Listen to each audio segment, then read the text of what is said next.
Okay, now I'm going to turn you over to the lovely, luscious Lisa, who is going to introduce. You all know and love Lisa, yes? Yeah, she's fantastic. We've known each other for years, and we've become, I would say, good friends. So absolutely fantastic, and it's my pleasure really to be able to hand this over to her, because she's very excited about this, which is awesome. She's organised this for you guys, by the way. So we're going to give her a huge round of applause. This is Lisa.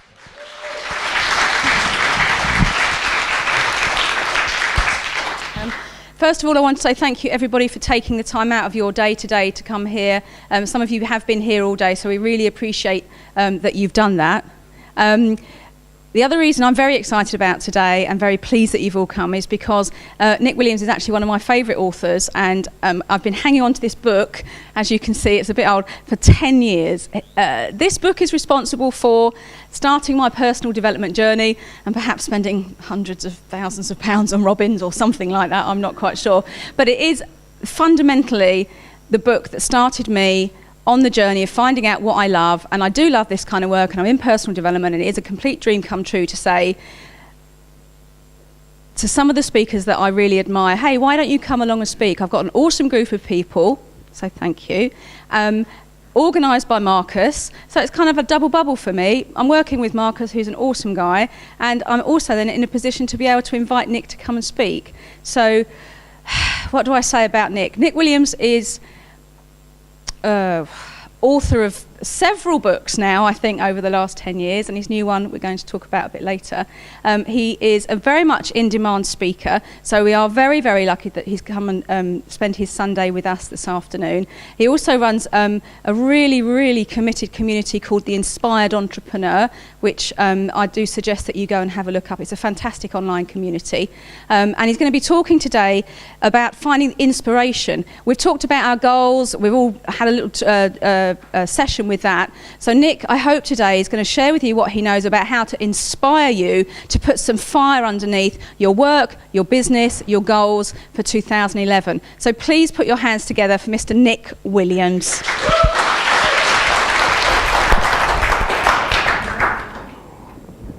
Well, thank you very much. It's an honour. I thought I'd just start off by talking about what I think is the difference between motivation and inspiration. Now, I get the kind of Tony Robbins type energy here a little bit. How many of us have done Tony Robbins over the years? I did Tony Robbins seminars about 20 years ago, and I really kind of got into the motivational side of it. But I don't know about you, I would set goals, a load of goals, you know, a list as long as my arm, and then a couple of weeks later I'd be a bit depressed because I hadn't achieved them all. And I often ran out of motivation. And I think over the years what I've come to realise personally, and this is what I want to share with you this afternoon, that the highest form of motivation is inspiration. Because I think inspiration comes from inside of us. It comes from our spirit, our essence. You know, the Latin root of the word inspiration is in spirit. And I think the most amazing things happen when we're truly inspired. So my personal journey around motivation versus inspiration was I used to be in sales and marketing. I had 3 sales and marketing jobs in my 20s. Last company I worked for was Digital Equipment Corporation. Used to sell computers to Japanese banks in the City of London, 400,000, 500,000 pound computers. This was over 20 years ago. And I was okay at it, and I was making money doing it, but my heart wasn't in it. I didn't feel like I'd been put on this planet to sell computers to Japanese banks. So I had a kind of early midlife crisis in my late 20s. Does that sound familiar to anybody? You know, what's it all about? I've got everything I thought would make me happy. I've got a nice flat in Fulham. I've got a nice car to drive around in. I'm making a reasonable amount of money. How come I'm not on top of the world? Anybody ever ask those questions? Yeah. So I suppose my search over the last 20 odd years has been for meaning. You know, I want success, but I want meaning. I want happiness. I want to wake up in the day knowing my life has meaning to me and to other people. And the way that I've found that for myself is to follow my sense of inspiration. And this is what I'm going to talk to you about this afternoon is, well, what is inspiration? How does it work? How do you access your sense of inspiration? How do you follow that thread of inspiration? Because I think you're more likely to achieve amazing things when you're fueled by inspiration. So you've been setting goals today, you've been looking at what you want to do. And I think something I've been thinking about more and more for myself, even in the last year or so, is I think what's truly inspiring is who we come to be, who we come to become by following our sense of inspiration. So, you know, I've met so many people, like I was, I suppose, in my late 20s, who've achieved a lot, but went, is this it? But I think the people that are truly inspired never run out of meaning. You know, it's not just about accumulating things, it's about having a deep sense of, wow, look who I've become that I can now do this. Look at who I've become that I can have this impact. So from selling computers 20 odd years ago, I now travel around the world. I've written 6 books. I've got to speak in 15 different countries. My life has deep meaning to it, and I'm successful. But for me, the bit that really makes it worthwhile is my life is meaningful. I know my life has impact on other people. I know what I do, what I teach has impact. What other people, how people respond to my work impacts me. You know, to me, I'm brought to tears sometimes by the impact that what I do has on other people. It's just wonderful. And I think many of us have been brought up to believe that you either kind of chase the money or you chase the love, but you can't have both. You know, so I certainly spent the first, 10 years of my career having the money but not the love. And then probably the second 10 years of my career, when I left the corporate world to start my own business, was thinking, well, I'm very, very blessed that I get to do work that I love, I get to write books, I get to inspire people. It doesn't matter that I'm not earning much money. It's the love bit that really matters. And for me, the last 10 years have been about bringing those two things together, the love and the money. How many of us were told when we were growing up, you know, just follow your heart, follow your inspiration, do what you love, you'll be really successful at it? How many of us were told that? 2, 3, 4? Yeah. The majority of us don't seem to get those messages when we're growing up, and that's part of my mission now as a just over 50-year-old is to get more people to hear that message when they're growing up, that you can follow your heart, do what you love, and you can create success. If you look at some of the most successful and happiest people, I think they're successful and happy because they've followed their heart, because they've done what they loved. I was listening to Radio 2. I'm showing my age, as I said, I now listen to Radio 2 more than I listen to anything else. And I was listening to Paul Potts, being, you know, the Britain's Got Talent winner from a couple of years ago, being interviewed by Steve Wright. I think it was last year. And Steve Wright said to him, look, we all know, you know, you from Britain's Got Talent, you know, that incredible voice, the Paul Potts moment when you stepped up and we thought you were a numpty that sold phones in, you know, car phone warehouse, and then you had this incredible voice. He said it kind of begs the question, did you love singing when you grew up, or did you only start singing, you know, as a grown-up? And he said, no, I've loved singing all my life. So the obvious question for Steve Wright to ask was, so how come you didn't pursue it as a career? And his answer to me was kind of profound, but so symptomatic of what most of us deal with. He said, nobody told me when I was growing up that something I loved could become a career. It's like, you love that? Great, it's a hobby. Now, get serious, grow up. You know, you're not supposed to enjoy work. You know, I call it the Protestant work ethic. As long as you're suffering, as long as you're miserable, as long as you're going against your own grain, as long as you're unhappy, that's real work and you deserve to be paid for it. How many of us can relate to that? So I'm kind of half joking, but I feel like I'm on a lifelong recovery program from the first 20 years of my life, where that's what I was brought up to believe, you know, that I had to work hard and suffer in order to become successful. And I think today more and more, you know, from whatever perspective, but for me almost from a spiritual perspective, I think it's about turning up with our love, our inspiration, our energy, our desire to contribute. And the more we show up at that high energy place, the more we're going to create success around us. Does that make sense? So let me just give you a few thoughts, and I'm going to get you to do some exercises. So let's see if this works. Where have I got to point it? Yeah. So I think running your own business should be a source of inspiration. As Lisa said, my business is called Inspired Entrepreneur. So for me, the difference between an ordinary entrepreneur and an inspired entrepreneur, and I'm not saying either of them are right or wrong, but it's just my kind of, you know, what I'm called to do. You know, I think a lot of entrepreneurial stuff is obviously, where's the money? Where's the buck? And that's great, and that works for a lot of people. But I think more and more people are saying today, as I'm saying today, kind of what I did, which is, you know, what do I love doing? What do I feel called to do? What's meaningful to me? And how can I turn that into a successful business? So I think running your own business should be an ongoing source of inspiration to you. I think if it gets to a point where it's just too much hard work, you're going against your own grain, either something needs to shift in you around your business, or maybe that's not the right business for you. because if it's not bringing you some joy, if there isn't some love and inspiration there, you're missing out. However successful on the outside you might be, I don't think you're reaping the richest harvest of rewards that you could reap from running your own business. That's it. So personally, this is just my belief, but I think perpetual inspiration is as necessary to the life of goodness, holiness and happiness as perpetual respiration is to animal life. Now that might sound quite radical, but I do think inspiration is necessary for emotional and spiritual health. I was on holiday a couple of years ago in Eilat with my partner, and we were watching television, and they were just coming up to some elections in Israel. And I remember the vox pops on the TV, and they were saying, who are you going to vote for? And a lot of the people that were being interviewed were saying, you know what, none of them inspire us, none of the candidates inspire us. Now I think we can relate to that quite often around politics. For many of us, politics is one of the least inspiring areas of human endeavour. But what it made me realise is that we have almost like a need for a need for inspiration. The fact that they said no, none of them inspire us said to me, I wish some of them did inspire me. I wish there were politicians that did inspire me. You know, a couple of years ago, I don't know how it's going to go, but with, Barack Obama, we all got so inspired about somebody different. Oprah Winfrey has become one of the most, successful, powerful women on the planet. Why? She sells inspiration. There's a hunger for it. So I actually think inspiration's good business as much as it's necessary for a healthy life. And I think what often happens is, we have some of you I'm sure know the E-Myth Revisited by Michael Gerber, that we have our moment of kind of entrepreneurial inspiration where we start a business, and that's the end of it. Like starting it was the most inspiring thing about it. And I think inspiration can be ongoing. I think inspiration is constantly available to us. I come to liken inspiration to being like a radio frequency that's always being broadcast, but we may not be tuned into it. So Radio 2 is not broadcasting in this room, but if I was to get a radio and turn it on, we could hear Radio 2. It doesn't mean Radio 2 only started broadcasting because we turned it on. I do think inspiration is available to all of us, but we're not always aligned to it. Our ego, our personality may take us off in different directions to where our spirit would like to align us to.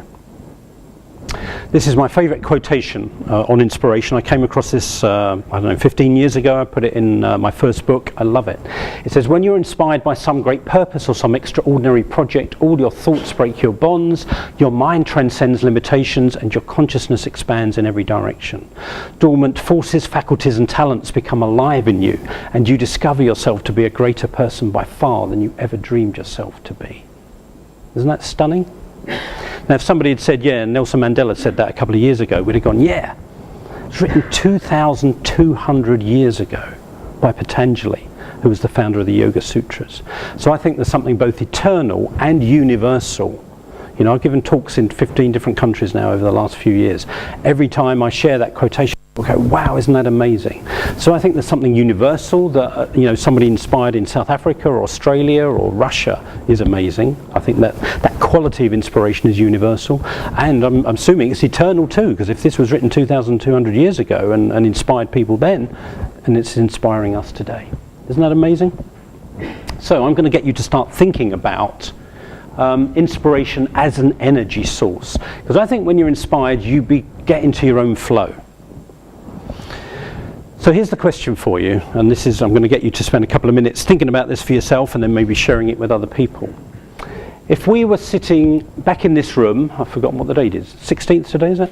16th. So if we were sitting back in this room in January the 16th, 2012, and you were saying, I really inspired myself last year by, what would be the thing or the things that you would be most inspired by doing yourself? Because I'm going to talk in a little bit, a minute, about how we inspire ourselves, because I think one thing is to take inspirational input from other people. I don't know about you, but I for many years feel I almost became like a perpetual student of other people's inspiration. I love listening to books, listening to audio and DVDs. I love reading books. But there was always this thing inside me going, yeah, but am I going to do anything with this? And I was very lucky that I had a few people around me that positively challenged me and said, are you going to be a perpetual student or are you going to become a teacher one day? And I knew there was a part of me that wanted to become the teacher too. But what I realized is what most inspires us on the whole is our own courageousness in acting in the way that we feel called to act. It's the action we take. It's the putting ourselves up rather than putting ourselves down. It's becoming that source of inspiration to ourselves. Because we often look at other people and go, wow, you're inspiring. But my question to you is, how will you inspire yourself in the next 12 months? What fears might you face? What courage might you muster? What resources might you garner in your life? What people might you gather around you to become your kind of support and mentors? How much will you really kind of put yourself up in the next 12 months rather than put yourself down in the next 12 months? So can I give you a couple of minutes to think of maybe 2 or 3 things which, if you achieve them, become them in the next 12 months, you will inspire yourself. Does that make sense? Good question though, isn't it? Because it really gets you thinking and feeling.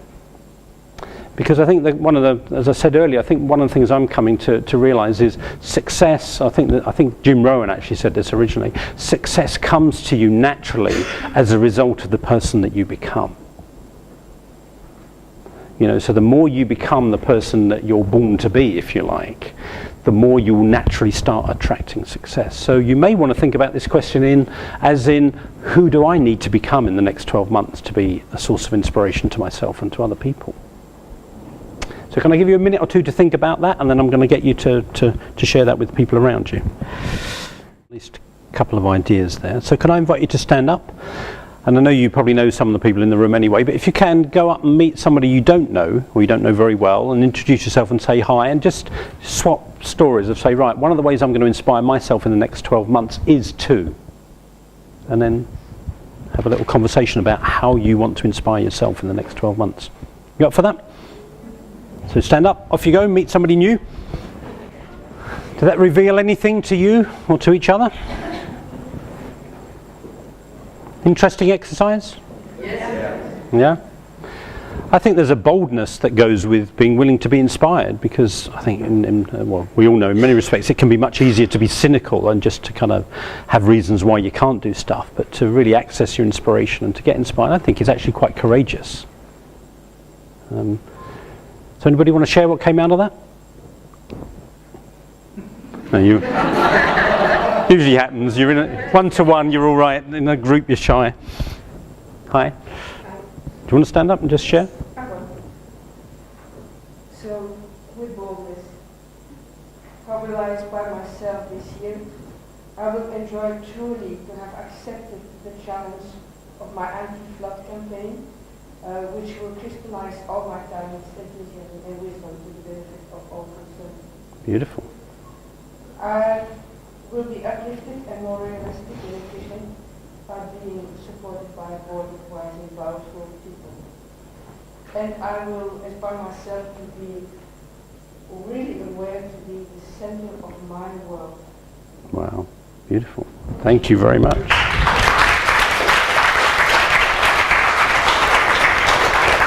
Thank you very much. And for me, and Anne, is it Anne? Yeah, Anne was just a kind of wonderful example of it. I don't specifically obviously know your project, but I think inspiration usually leads us to our heart. That sounded really heartfelt. So that's what I love about inspiration. It usually takes us to the essence of ourselves, if you like, the heart of ourselves and what really is important to us.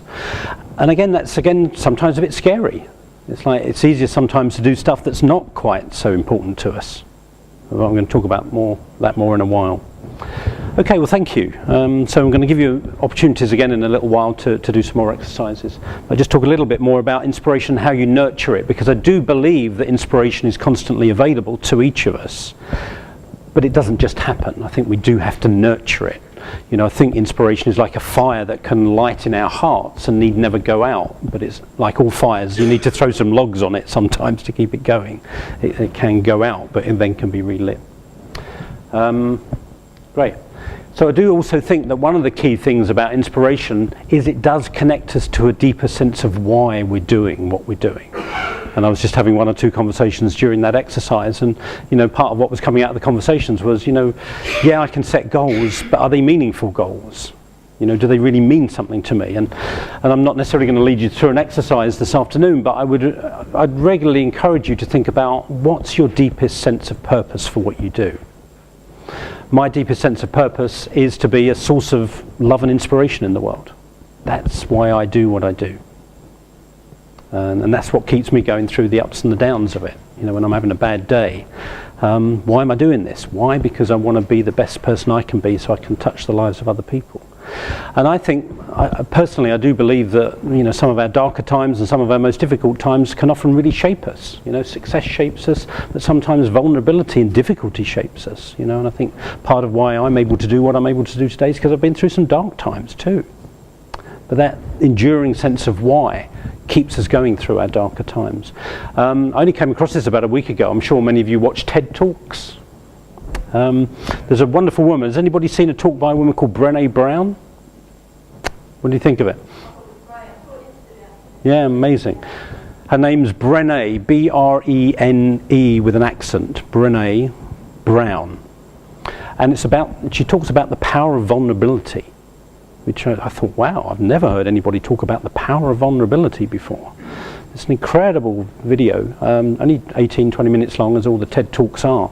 But she's done a lot of research, and she's not just talking about it from I think it's a great idea. She's actually researched happiness. She's researched success.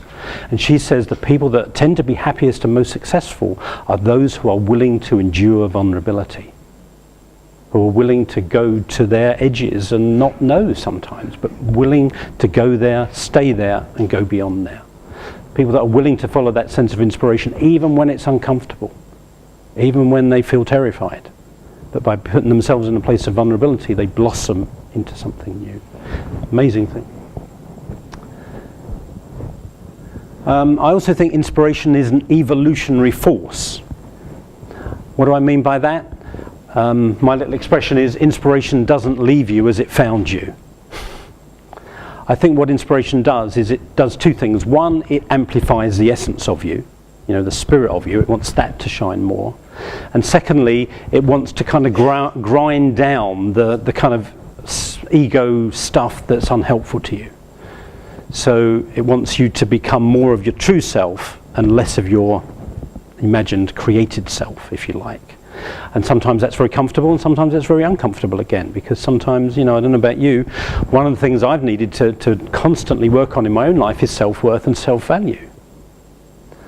And I know where all that stuff comes from for me, from my childhood and all that stuff, but it's still tough to let go of sometimes, to really step into self-worth and self-belief. So I think that's what inspiration wants to do. It almost wants to put you through the mill in the best possible way so that you come out ringing and shining the other side. But sometimes that process isn't comfortable. Sometimes that process is transformational. But I think it just wants you to become more of who you truly are. And I like this idea, because I talk to so many people who say, yeah, I'm waiting for inspiration to strike me. Good luck. You might have a long wait. I think inspiration can strike us, and it often does strike us, but I think often we have to take a step for it to show up. And I've come to this kind of idea, which is inspiration is not a chance. It's not like, well, if I sit at home and meditate and watch enough positive DVDs, then maybe inspiration's going to strike me. It may. But I think inspiration's more likely to strike you when you show up to engage with something. Somerset Maugham, the writer, somebody asked him, apparently, they said, do you write when inspiration strikes you, or do you write by a discipline? He said, I sit down to write at about 9:25 each morning. I tend to find that inspiration strikes me at about 9:30 each morning. And I obviously don't know exactly what he meant by that, but my experience of being a writer myself is, I think what he meant is, sometimes he doesn't feel inspired to write, but by starting to write, he became inspired. And I think there's a gap there that many people really don't understand, which is they're waiting for inspiration to hit them, rather than realizing by engaging with something, the inspiration will follow by doing it. How many of you can recognize that? That sometimes you have to cross that threshold, you have to engage. I think Picasso, the artist, said, inspiration does exist, but it has to find you working. And I think that's the thing that many people don't quite understand, is they want the inspiration to strike them, then they'll get into motion. But I think we have to often get into motion first to do the things that we love, and then the inspiration will engage and lead us forward. But we have to take sometimes those first steps. So I just want to give you 4 ways to nurture your inspiration. I've followed my inspiration probably for the last 22, 23 years really, and these are just a few little kind of pointers from my journey about how I've managed to keep my inspiration going. So, how do we do it? Number 1, sounds very simple, but really just to know what your wells of inspiration are. Who and what inspires you? What people? What texts? What DVDs? What writers? What inspirational people? What places in nature? What music? To really have a good awareness of your own wells and sources of inspiration. If I was to walk into Buckingham Palace Road or Victoria Street and stop half a dozen people on the street and go, "Can you tell me your 6 top wells of inspiration, please?" You know, maybe 1 or 2 of them I would imagine would give me some answers, and most of them probably look around and think they're on candid camera or something. I think it's a trick question, because we tend not to have those kind of conversations very much. So one of the things I do is I go into companies as well and talk about inspiration in organisations and as a fuel and as a motivator for organisations. And often inspiration is just not a subject that's really ever talked about. So I just invite you to initiate with yourself and the people that you care about around you, just conversations about what inspires you. You know, when I saw that video that I just mentioned, you know, that really inspired me. And I don't know what your experience is, I loved watching the same stuff over and over again. If something inspires me once, it's likely to inspire me several times. There are many books I've read dozens of times because they're ongoing sources of inspiration. And I think there are some things that inspire us once and they were the right thing at the right time. Some things will inspire us perpetually. You know, every time we go back to them, we find new things to uplift us from them. So my invitation to you this year is to maybe come up with half a dozen of your top wells of inspiration. Know the things that when you engage with them, they're going to uplift you. You know, I've got several books that I know every time I read those books, I get something. I know there are certain tracks that even, you know, music, that even on my most depressed days I can put them on and at least my foot's going to tap, and if I'm lucky I might get, you know, air guitaring around the study at home. You know, things that can just shift me and touch something in me and move me. So have a think about what nourishes you. Because many people don't even know this bit of the equation. I'm not saying that judgmentally, it's just like, you know, most of us have just not been encouraged to think about this. So number 1, know what your wells of inspiration are. Number 2, again, it sounds so simple, but spend time at your wells of inspiration. I'm a great, well, this has taken me a long time to really get for myself, that investing in my own inspiration, investing in keeping my own soul aloft, is one of the best investments I can ever make. So whether that's meditating, whether it's listening to great audio, whether it's listening to reading books, whether it's spending time with different people that always uplift me when I'm in their company, to really say, I'm going to put that in my diary. That's important. You know, I don't know about you, but does I must keep myself inspired make it to your to-do list? For most of us it doesn't, but I think it needs to. Just to give you a little example of this, I've done a bit of work in the NHS over the last few years. A couple of years ago I was giving a seminar for middle managers in the NHS, and we were just talking about this subject. And this lovely guy, he just came up, it was kind of very simple but very poignant. He said, I've just realised something. He said, my wife and I met through a love of dancing. When we were courting, we used to go out dancing every week. We loved dancing, it really bonded us, it was part of our courtship.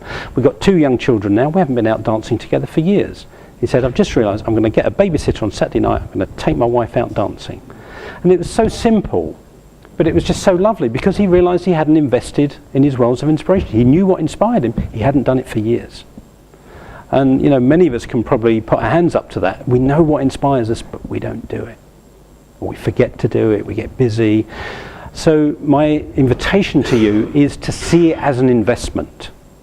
And for most, in my experience, a lot of it is not so much about money, it's just about time and energy. It's just about saying, you know what, if I take time for quiet, or if I take time to read, or if I take time for audio, or take time to be with people that are always kind of nurturing me and nourishing me, that is good for the whole of my life. And I don't know about you, but I've also got a lot of conditioning that says, God, that's just a luxury. You can't do stuff like that. My mum, grew up in the Blitz in London, she's 80 now, 81 this year. And I remember a couple of years ago, Cirque are in town at the moment, aren't they? Hopefully going to go and see them while they're here, Cirque du Soleil. But a few years ago, I was working in Las Vegas for a couple of years. I did about 6 or 8 seminars in Las Vegas. I never thought a boy from Essex would be able to say he was live in Las Vegas. But for a couple of years, I was live in Las Vegas. And I don't know if you know, but Cirque, I think they now have 6 permanent shows in Las Vegas. And I think on one trip out there, I went to see one show twice and another show once. But I could hear my mum's voice in my head saying, what a waste of money. You've got nothing to show at the end of the evening. You're spending $150 on the ticket. What have you got to show for it? Because she grew up with that survival mentality. But for me, it was about pushing through that and going, I'm going to be talking about this from years to come, and I'm going to remember this for years to come, because Cirque du Soleil really inspired me. So for me, that was an investment of money, but mostly for me, it's an investment of energy and time. So think about, what are your wells that you really want to invest in this year to really keep your soul aloft. If there was something you did every week, if there was something you did every month, what would it be that would really nurture you and keep your energy alive? So number 1, know what your wells of inspiration are. Number 2, spend time at them, invest in the wells. Thirdly, seek out new sources of inspiration. What do I mean by this?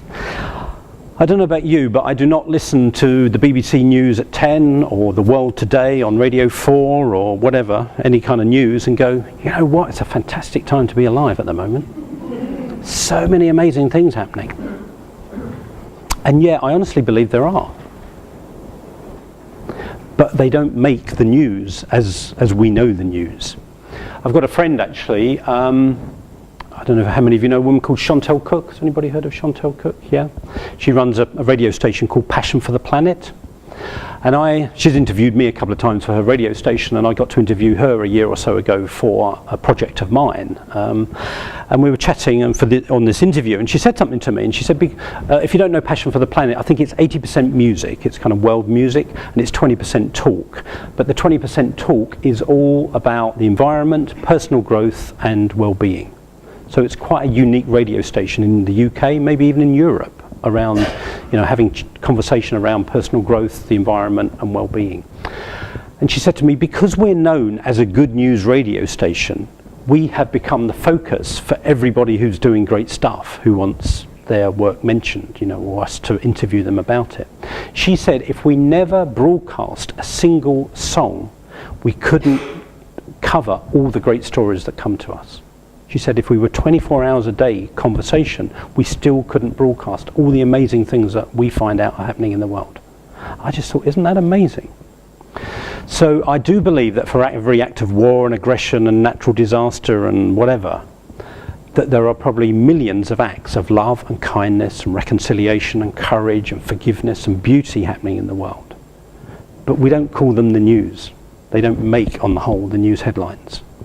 So my invitation to you is just to be a bit more of an active seeker of inspiration. Like I just mentioned that Brené Brown thing that came to me a couple of weeks ago. Go out and look for things that make you go, wow, aren't human beings amazing? Look at the way people overcome challenges. Look at the human spirit and how it can prevail. Go out and find those things, because they are all around us, I believe. If I put a gun to your head and said, right, go out and in the next half hour, come back with 3 amazing stories of people that you've met on the street, otherwise I'm going to take £1 million off you or shoot you or something, you'd be able to go out and find them, probably within 100 yards of here. But often we don't even think to go do it. Whether it's why somebody's dealt with an illness, or they've dealt with a redundancy, or whatever it might be, the way that people grow and become more amazing human beings, or how they take an obstacle in their life and turn it into something precious and wonderful to give back to other people. So I do believe that there are endless wells of inspiration out there. And then this is the one I was really just inviting you to think about earlier, which is become a source of inspiration to yourself. So the first 3, know what your wells of inspiration are, go to them, and keep discovering new ones. They're kind of inspirational input, if you like. The next one, I would call it more kind of inspirational output.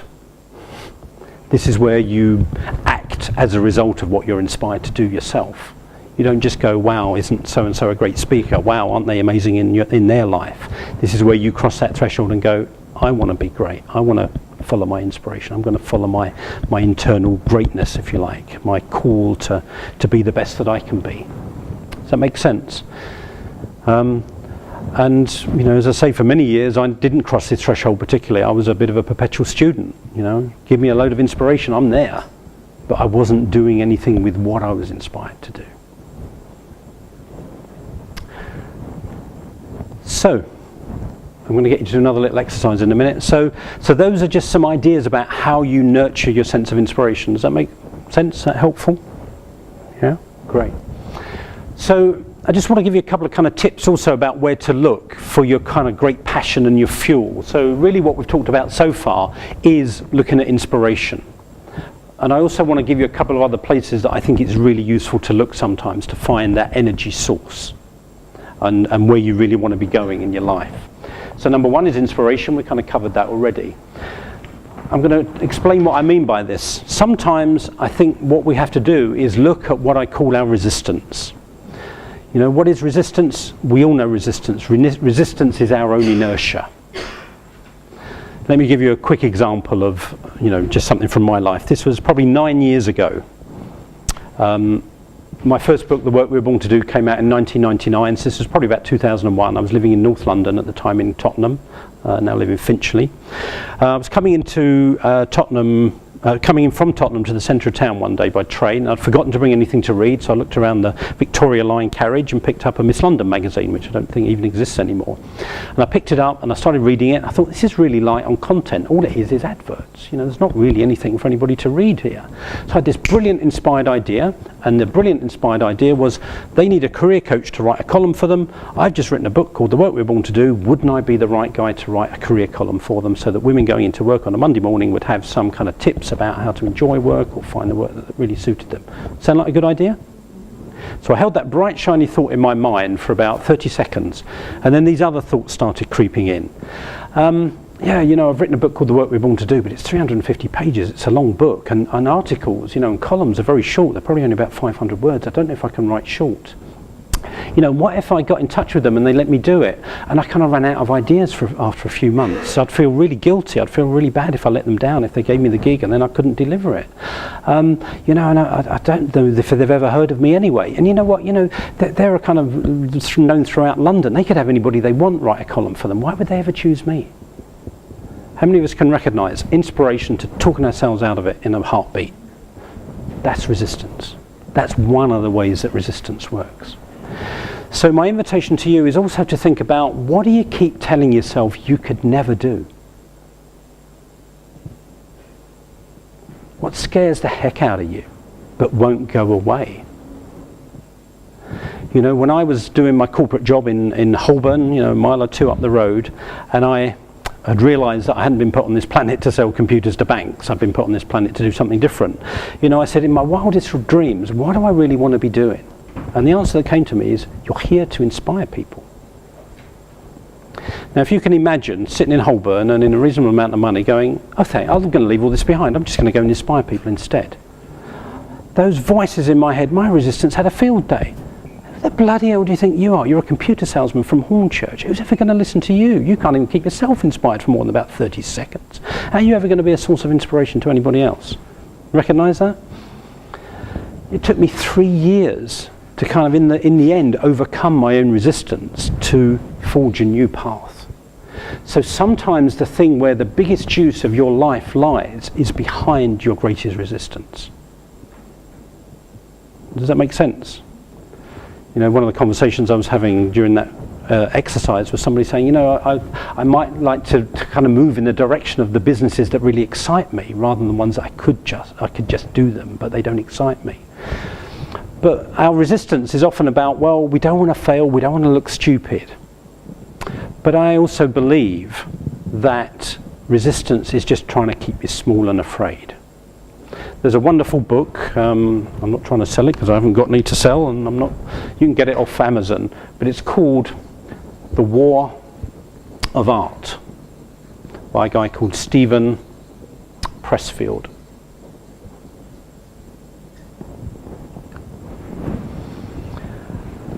It's only about 100 pages. It's a series of little essays. You can probably read it in less than an hour. But for me, it's one of those perpetual sources of inspiration. I've probably read it about 20 times myself, and every time I read it, I go, wow. You know, and his basic premise is, when you're inspired, there is some fabulous impulse in you that wants to come into the world. And that your resistance is your ego's petty response to that magnificent impulse. So the key for each of us is to go, if I'm experiencing a lot of resistance, what is the wonderful impulse that came before the resistance? Does that make sense? But that takes, again, self-awareness. It takes self-honesty to look at that. Again, you know, I wrote my first book 11, 12 years ago. You know, the voices in my head didn't say, you know what, Nick, it's a really good idea that you write a book. Nobody's ever written about callings and vocations before, that people will be queuing up to listen to you. You know, the voices in my head said, you know, Wayne Dyer's been talking about this stuff for years, Susan Jeffers talks about it, Aristotle was talking about it hundreds of years ago. What have you got to say that hasn't already been said? So I do believe that each of us are in this kind of internal battle between that wonderful impulse that's in each of us and then our personalities, our ego's response to that, and the way it tries to undermine us, distract us, keep us looking in different directions. And there's lots of ways that we can resist. You know, procrastination was probably one of the classic ways. You know, you are going to do it, but just not yet. Not quite in the right place yet, not quite feeling good enough about myself, not quite got the self-confidence together, but as soon as I have done, I'll let you know and I'll be off. Anybody recognise that? We all do it. You know, I also think paradoxically, and when I was describing my experience with Tony Robbins many years ago, I think over-enthusiasm can actually be a form of resistance, because you kind of, you know, you go hell for leather for a little while, then you just crash and burn. And I used to be quite good at going hell for leather and then crashing and burning. Being a perpetual student is a great form of resistance. You know, learning about what you love, but never actually doing the thing that you'd love to be doing. I think too much kind of drama going on in your life. You know, my partner, part-time, is an actress. And I said to her a number of years ago, I said, will you please keep your drama for on stage or on set rather than our relationship? Because I could see that if she wasn't doing the things that she loved, she could easily get into creating drama. And I could too, you know, it takes two to have a drama. But, you know, if there's too much drama going on in our life, it's usually distracting us. Too much busyness can be a form of resistance. Because I always, when I'm coaching people, I always go, okay, you're busy. What's the one thing that your busyness is keeping you from doing that you'd really love to be doing? So I've just given you a few examples, but if you're willing to, and I'm not saying this to make you cringe or to embarrass you or anything like that, but I think it's really important that we become aware of our resistance, because I think for most of us, our greatest success is often just on the other side of our resistance. So one of the things I think it's really useful to do is to be aware of our resistance and how we do it. So are you willing to stand up? And just be honest and go around and meet a couple of people, just say hi and say, you know, my favourite forms of resistance are coming up with 20 brilliant ideas but not acting on any of them. Putting things off when I know I should be doing them. You know, trying to do 20 things and then crashing and burning because I could only do 6 of them and then give myself a hard time about it. So you up for doing that? Just be willing to kind of talk about how do you know that you can get into resistance in your life. Okay, off you go. Give you a couple of minutes. Anybody recognise the other person's resistance as well? Yeah. So the reason I'm focusing on this is not in order to be negative, but I think one of the things that really helped me a few years ago was to really understand I was not the only person that did this. You know, I thought it was a character defect that I had, and maybe it is, but it seems to be a character defect many of us have, which is, you know, when there's something really important and really big and really juicy for us, we often go into some kind of resistance around it. How many of us can relate to that? So a couple of things out of this. Number one, we all tend to do it. It's not a character defect. I think one of the biggest myths is that people who are successful don't have resistance. My experience of being around successful people over the last 20 odd years is most of them do. The most successful ones have just learned how to deal with it and manage it. It's not that they don't have it, and also in my experience they have made something else more important than their resistance. So that's why I think the overriding sense of why is so crucial. Because there will be obstacles, there will be fears, there will be challenges. But if you've got that overriding sense of why, you've got a longer term vision to be keeping your eye on. Something that's going to motivate you to get beyond the challenges and the difficulties. So where there's inspiration, there's often likely to be resistance. It doesn't have to be, but in my experience often is. I met very few authors, for example, who go, you know what, I had an idea for a book and I had no doubt about it at all. I just wrote it.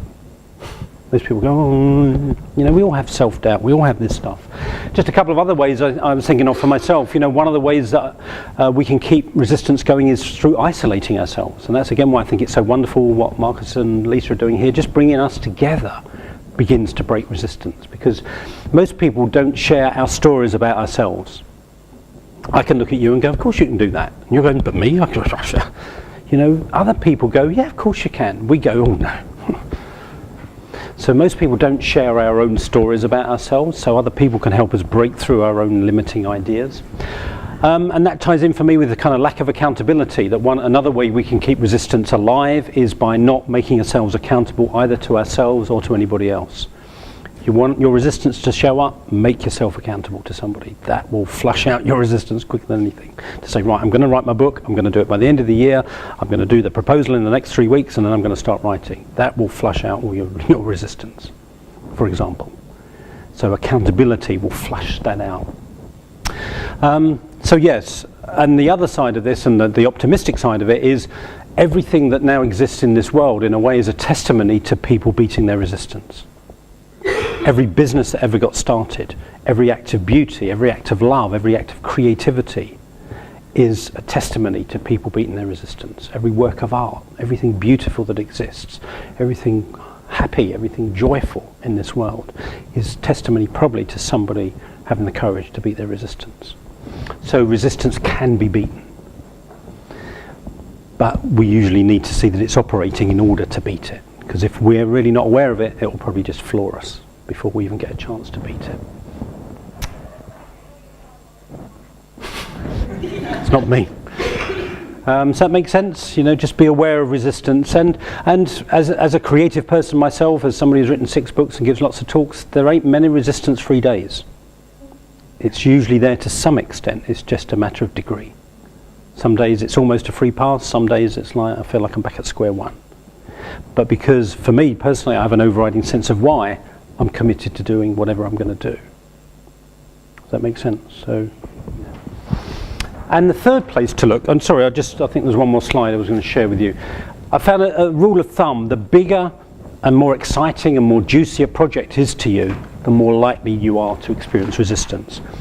So what I would invite you to do is also to begin to think of resistance actually as a pointer. So if you just are really honest with yourself or have somebody that you're accountable with, just talk about, so what are the things you keep avoiding? Because if there wasn't resistance, there is only resistance because there's something there. And I think the resistance actually hides excitement, it hides the inspiration, it hides the passion. I think it hides the love. And it's only because you're having the resistance that you can then see the thing you're resisting is a pointer, it can be a pointer. So use resistance as a pointer to say, why do I keep kind of going around in circles trying to avoid this? There must be something here. Because the other side would be, if there was nothing there, there'd just be indifference. The fact that there's something that you're pushing against means that there's something really meaningful to you there. So just as a rule of, my experience is personally that where my greatest resistance has been, when I've gone through it, there have been also the greatest rewards. So I'm a great believer in taking baby steps. Personally, I'm also a great believer in taking big leaps when it's appropriate. But I personally, my personal experience of life is life becomes transformed by taking lots of little steps. And those little steps compound into major breakthroughs. But sometimes you don't understand the significance of a small step because it changes the trajectory of your life, and it's only looking back you went, that was such a small step, but it was so significant because it took me in a different direction.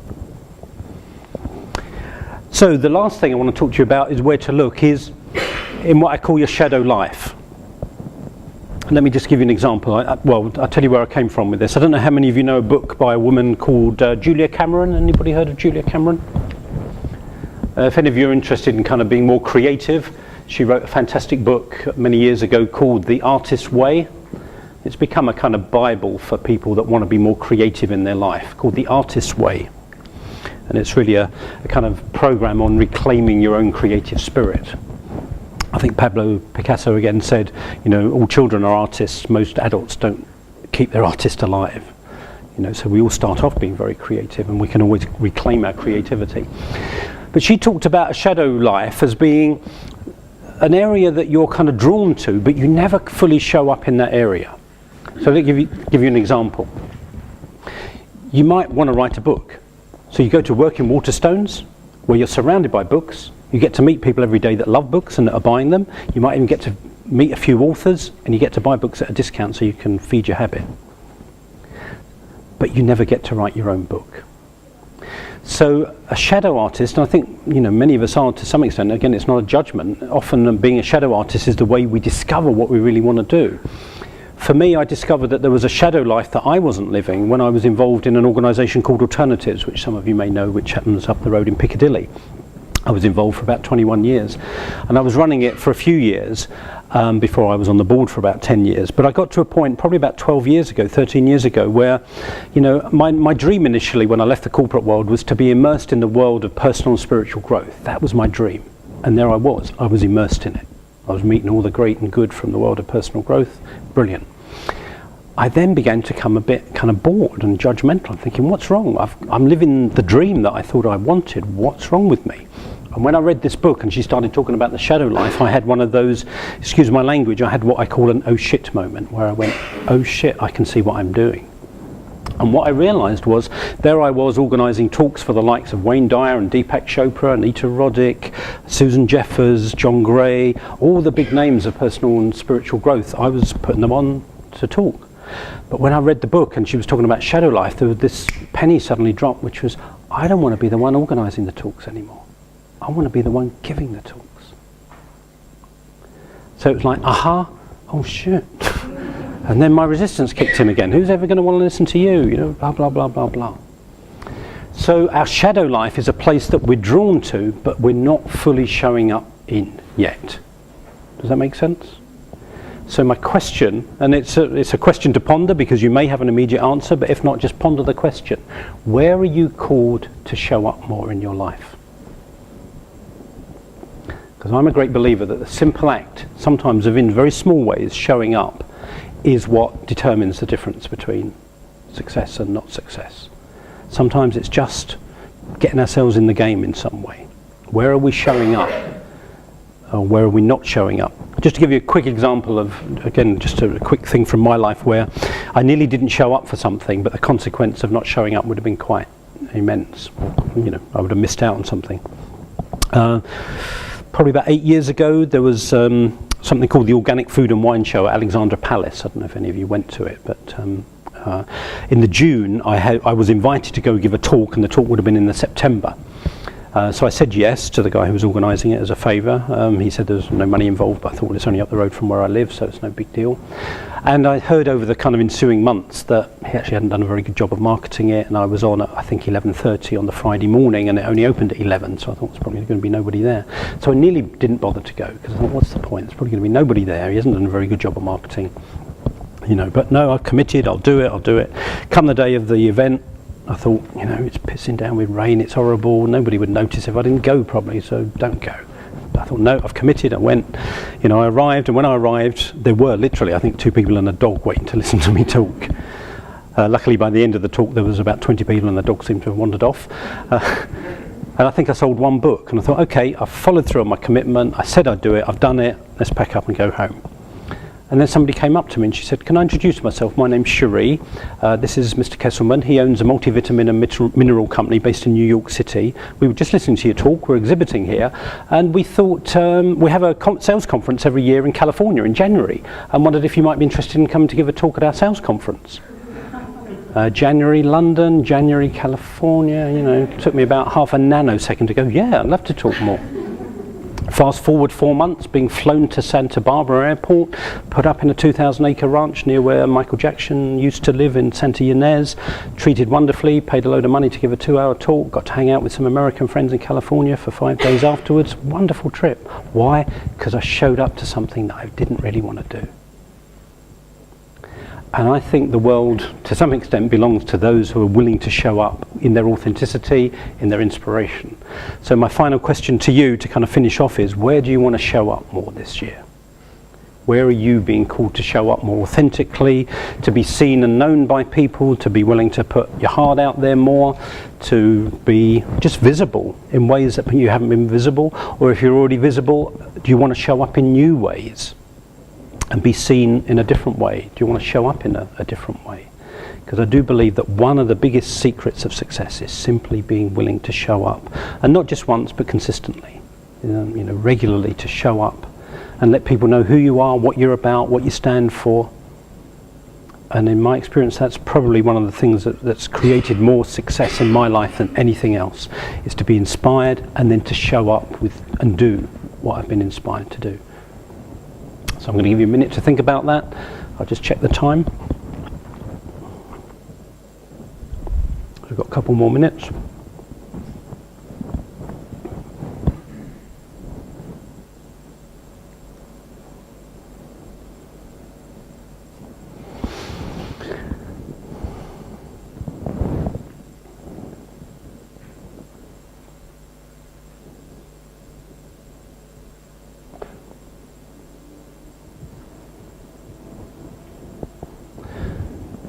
So I'm just going to finish off with a couple of quotes, or one quote and a little story.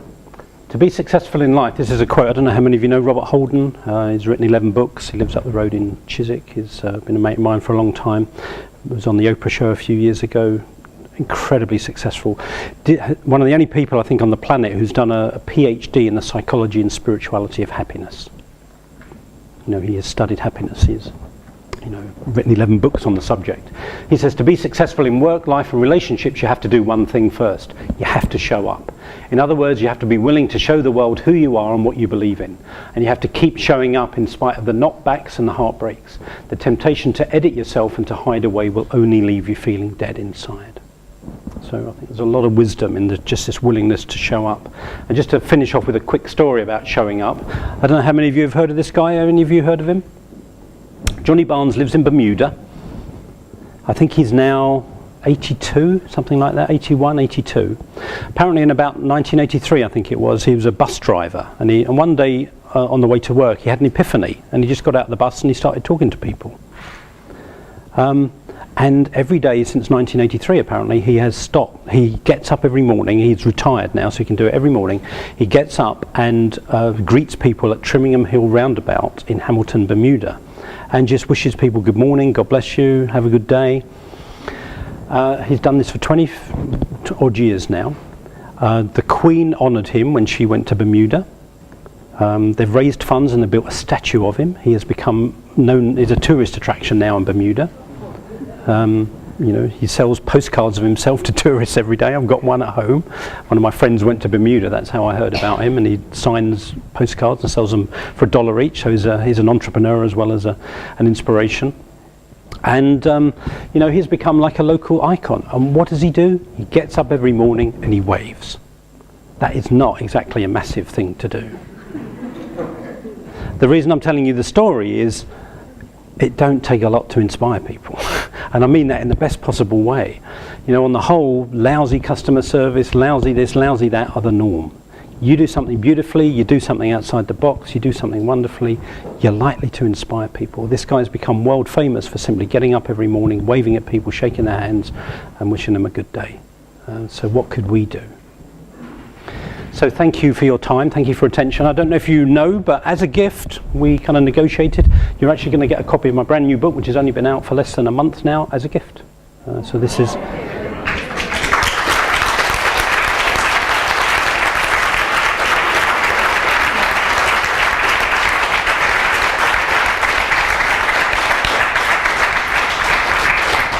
So thank you. I truly mean that to have people's time and attention, to have your time and attention even for an hour or so is precious. So thank you for giving it to me. I hope it's touched you and inspired you in some way. And thank you for the opportunity, Lisa and Marcus, for being here. Thank you very much indeed. Thank you. If I can sign 60 books in the next 10 minutes, I will do. Yeah, absolutely. Did you guys enjoy that? Really something to think about. Did you take loads of notes? Saw you guys scribbling here at the front as well. That's awesome. Well, two things. In a moment, I'm going to ask you to say thank you to Nick again. But the other thing is, Lisa, you just come up for a moment as well, because it was really her idea. She's been inspired by Nick for a long, long time. And yeah, so it's her fault, and also, you know, she's the one that basically negotiated you guys having a book each. There's nothing that you need to pay for. We've taken care of that. It's our combined Happy New Year. Be inspired. Do something with it, please. Don't just put it on your shelf. Read it. Yes. So yeah, we've literally got, I mean, literally 5 minutes, especially because there's about half the room that's going to go on to the next section, which is the stock market one. So if you guys can get the book signed first, if you want your book signed, and then we'll come to the front and we'll start. The others, it's thank you so much for coming. That's the end of the section now for you guys.